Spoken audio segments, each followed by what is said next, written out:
Restabelecida a normalidade possível nas ilhas mais afetadas, o sismo que atingiu os Açores no primeiro dia de 1980 deixará as suas marcas em todos os aspectos da vida do arquipélago. Ficaram 61 mortos, centenas de feridos, 15 mil desalojados e despojados, para quem a vida será bem dura nos anos mais próximos. Mais de 5 milhões de contos de prejuízos. Todos os setores da vida económica foram afetados e o património cultural e artístico das zonas mais atingidas pelo sismo sofreu prejuízos, em muitos casos, irreparáveis. Em Angra, a capital da Ilha Terceira, o relógio da Sé parou ao primeiro abalo. Eram nos Açores 15 horas e 41 minutos.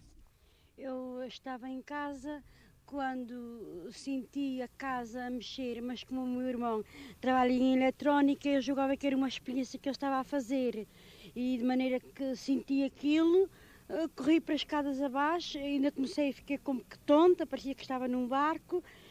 Depois vi umas nuvens de terra muito altas, julgava que era um vulcão que estava arrebentando, de maneira que foi uma coisa impressionante e que realmente me deixou, a mim e as pessoas que estavam ao meu lado, deixou arrasadas e de tal maneira que estamos um bocado impressionados. Só viste que eu não sequer posso conhecer que estava varada em casa da minha mãe, mais uma irmã minha, e senti que lhe estremeceu, e eu virei para trás e vi tudo esborralhar, que aí só gritava, que a gente nunca mais, a gente depois sabe como assim, foi um roubo, uma coisa que a minha idade eu nunca vi.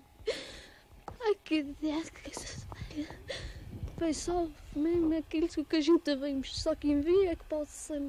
Foi aquela nuvem, aquilo esborralhar, a gente queria andar, o chão a andar, a gente a ver que caía. Vinhamos tudo para o caminho, porque bastante se rachava a cabeça. Este meu pequeno chegou da rua e vinha dar alguma coisinha para ele comer. Fui assim tirar o pão do almar, botei em cima da mesa, Jesus, abraço pequeno a mim. Ele é nervoso, ficou muito assustado, não queria sair para fora, chegava fora da porta do quintal, caí. E mais eu, ainda tenho aqui uma coisa aqui no braço. Hã? É normal. E depois eu levantei-me, mas ele não se queria levantar. Caiu-me uma pedra aqui aos pés de mim e foi um a cair assim para a frente, para o pé do poço, caí da chaminé. Esta foi a mais devastadora catástrofe natural nos Açores nos últimos 100 anos. A sua origem é explicada pelo geólogo Vítor Hugo Forjás, da Faculdade de Ciências de Lisboa.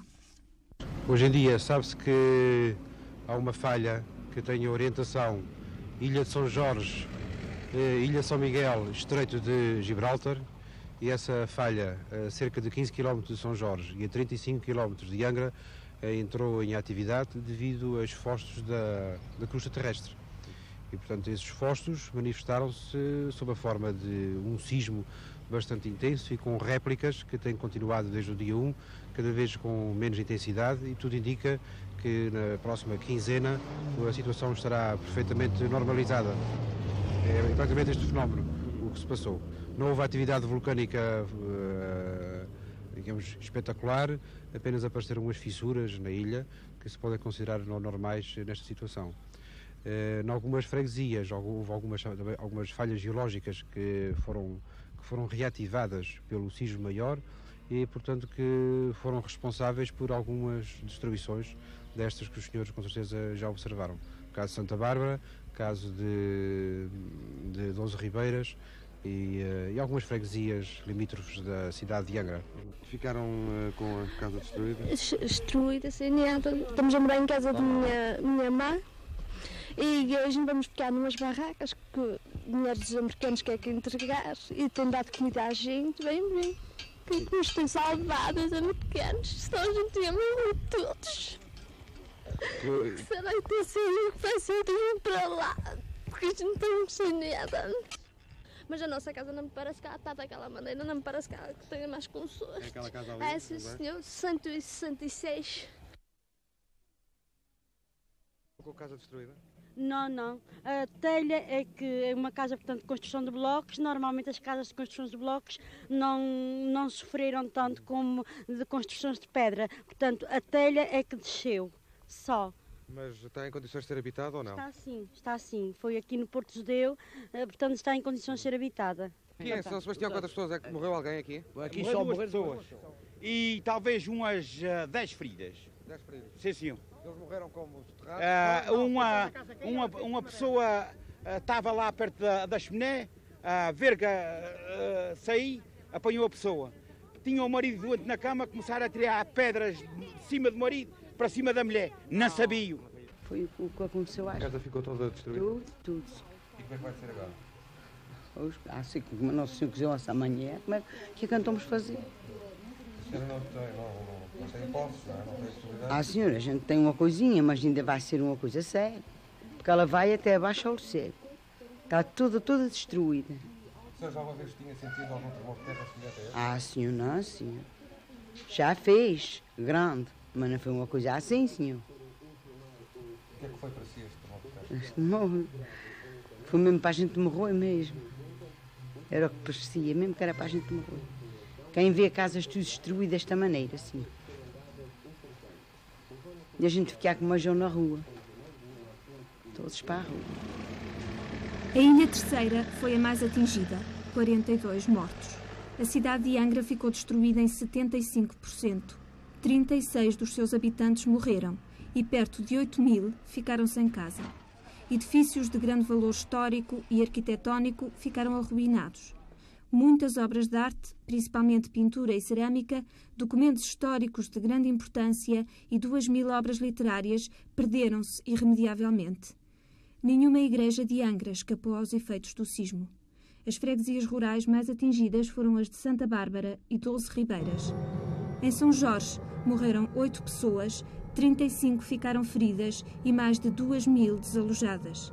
O concelho da Calheta, especialmente as freguesias do Topo e Santo Antão, foi o mais destruído. 450 das suas casas ruíram.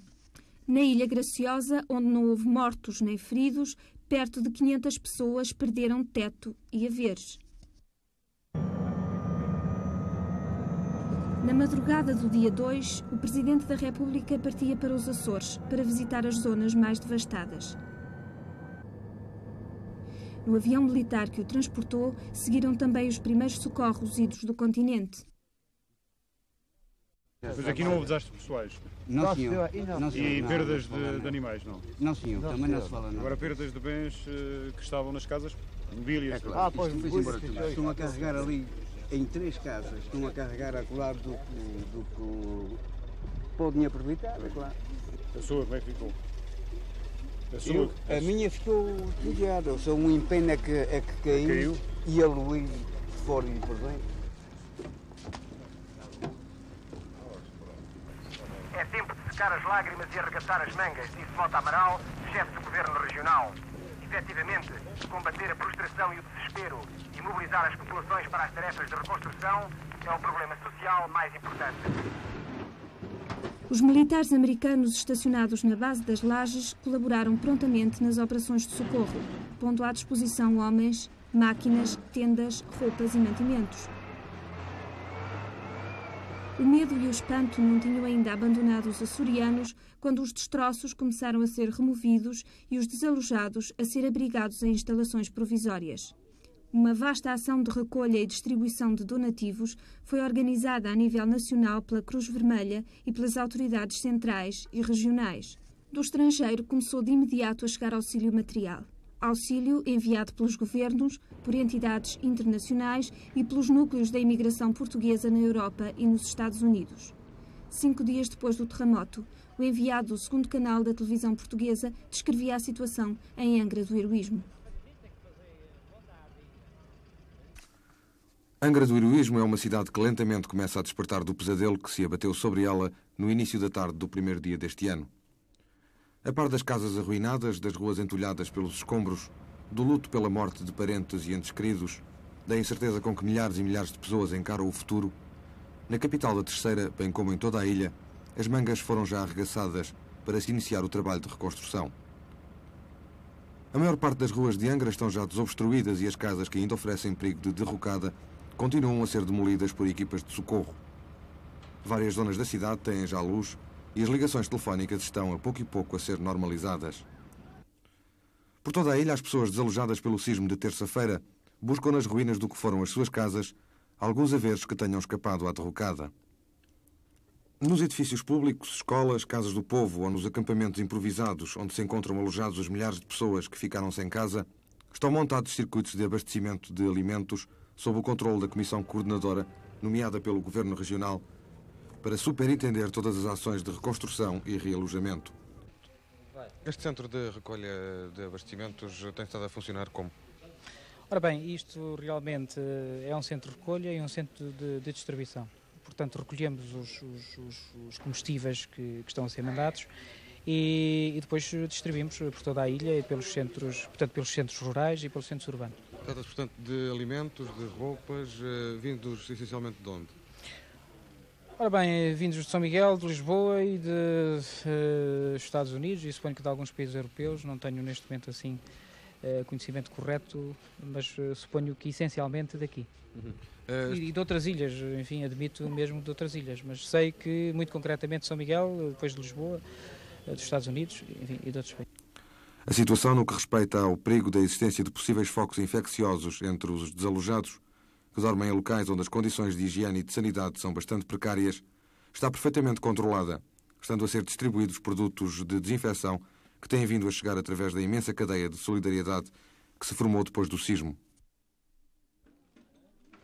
Resolvidas as situações de maior emergência, as atividades produtivas recomeçaram simultaneamente com um esforço coletivo de reconstrução. Na semana que se seguiu à tragédia, o enviado do primeiro canal da RTP relatava o começo do retorno à normalidade. Uma intensa atividade anima já Angra do Heroísmo, a capital da Ilha Terceira, que ficou destruída em mais de 50% pelo tremor de terra do dia 1 de janeiro. A vida dos angrenses vai se recompondo agora dentro de uma nova situação.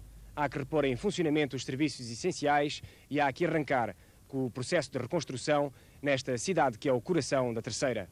Famílias desalojadas recuperam parte dos seus haveres e solucionam os seus problemas agora com maior serenidade.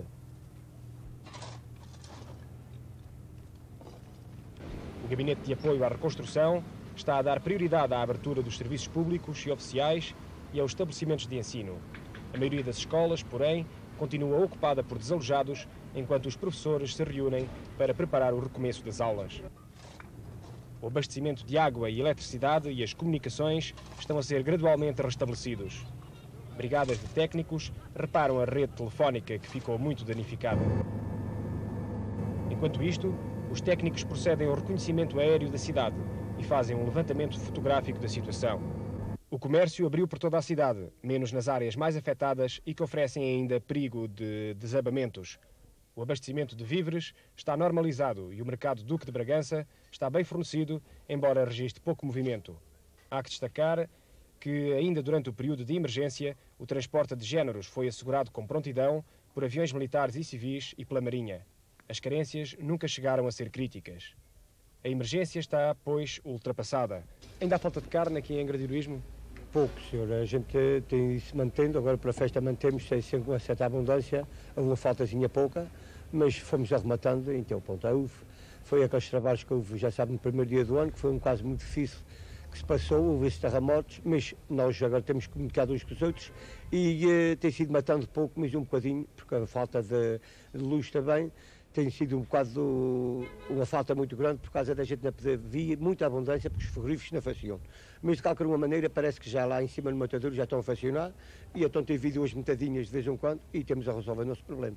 De resto, aqui no mercado do Duque de Bragança não falta mais nada, não? Acho que não, quer dizer, frutas, tenha visto uma coisinha para aí, uns repolhos, uma coisa, tenha visto uma abundânciazinha sempre.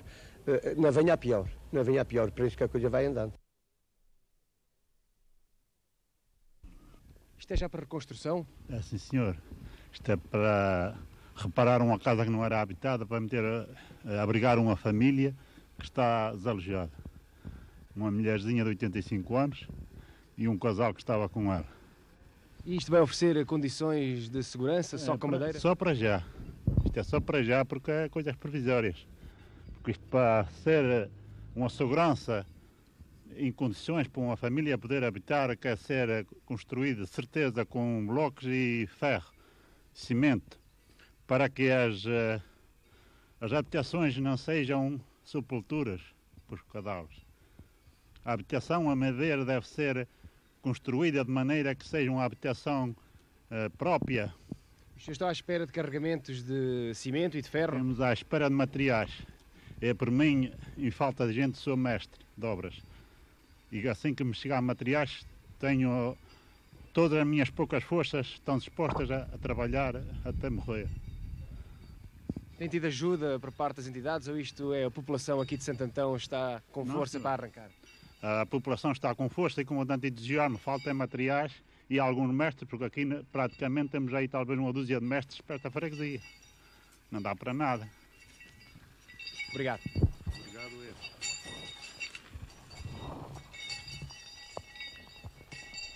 E a longo prazo, que marcas deixará o sismo de 1 de janeiro na vida do arquipélago? Para o diretor do Gabinete de Apoio e Reconstrução, o engenheiro Correia da Cunha, alguma coisa de positivo poderá surgir desta tragédia. Nós vamos falar de Angra do Heroísmo, que enfim é um tesouro como cidade e que está destruída, mas nos meios rurais, digamos que o perfil do urbanismo e das povoações será alterado, modificar-se-á, digamos, o perfil sociohabitacional das zonas rurais? Essa é pouco provável. Há uma estabilidade muito grande nas cidades rurais e nós entendemos que não devem ser os técnicos a editar leis, mas a desenvolver uma ação que seja testada, que seja aceite previamente em contacto com as populações. Portanto, não deve haver alterações substanciais. Simplesmente aí o problema põe-se de forma diferente da Angra do Heroísmo. Há uma participação, pode haver uma participação mais ativa dos habitantes, dos proprietários, dos rendeiros, porque as casas são casas normalmente unifamiliares, de estrutura muito mais simples, em que com um pequeno apontamento técnico, ele pode, o dono da família, ou o chefe da família, melhor dizendo, dono da casa, pode atacar o problema.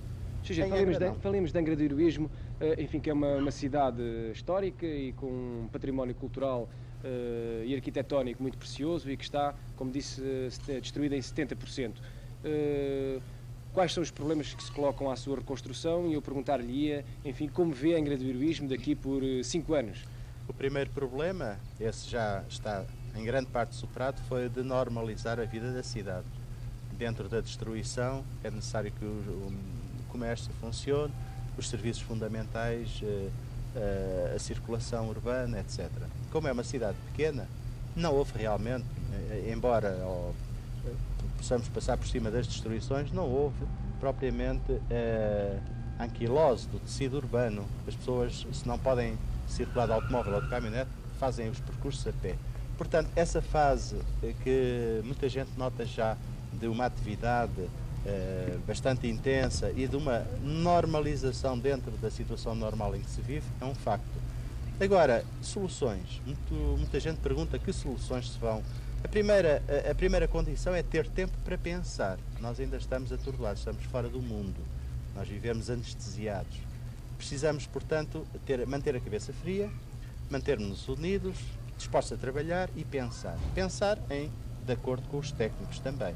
Mas para já, desculpe-me, há uma opção inadiável ou opção prioritária sobre a qual não haverá grande discordância. É que esse património artístico, cultural que referiu e que dava um cariz especial à cidade, esse a todo o trânsito deve ser defendido. Sr. Engenheiro, quanto é que custará o regresso à normalidade das zonas atingidas? Em termos de dinheiro, claro. De tempo, de sofrimento? Temos a preocupação de não minimizar, mas não somos alarmistas, não queremos atirar números altos. Temos, com certeza, vários milhões de contos. Com certeza. Quantos? Só uma avaliação mais minuciosa. Só o cômputo dos recursos, das disponibilidades postas à disposição pelo estrangeiro, e que são numerosos, mas dos quais não temos ainda uma percepção global, e que há de continuar, esperamos. Portanto, é uma tarefa, disse o Ministro João Porto há pouco, é uma tarefa que transcende a capacidade da região, do seu governo, e transcende a capacidade de encaixe, entre aspas, do nosso próprio país.